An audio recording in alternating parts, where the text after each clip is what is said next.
Let's take a look at Crow's Nest hole 6.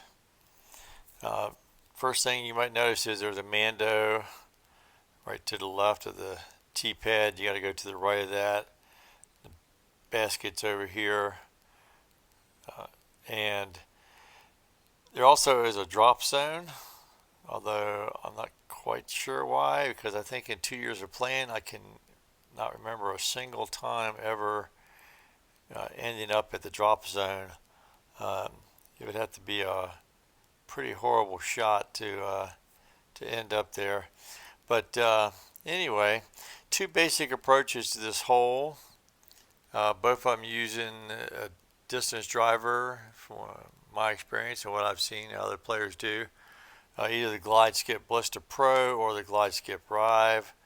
The first one, slide to the right and play off of this wall over here. And you can do so either with a flat throw, and it'll tend to walk down the wall a little bit more, or you can do it with a lot of hyzer and it'll tend to skip off the wall more. And I have seen aces with this line where it goes along the wall, hits a rock at the right angle and skips in. Uh, the thing I don't like about this line, and it's not huge, that tree right there.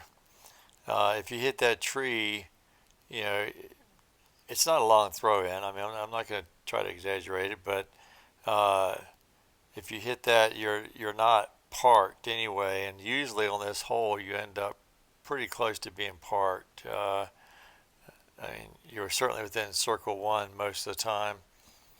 So that's one approach. The other approach I've seen, and I don't see any benefit at all to this, is doing the same thing basically off of this top wall up here. Uh, and I've seen some crazy. There's a guy that even does an ace line with this, but it's the same thing. It's just to me, I don't really see a benefit. I mean, if you get stuck up on this ledge right here, it's not a crazy hard throw in, but you know, it's it's not 18 feet away like I am here. So uh, I just don't see any real upside to that line, and some potential downside. Uh, the the approach that I like, that I take 100% of the time, and it's the same regardless of the wind. Take the Glide Skip Rive, just come straight up into the air until I'm level at the top of this dead tree right here, and then just about a full-on hyzer. And I do that in any wind, same aim point, same shot.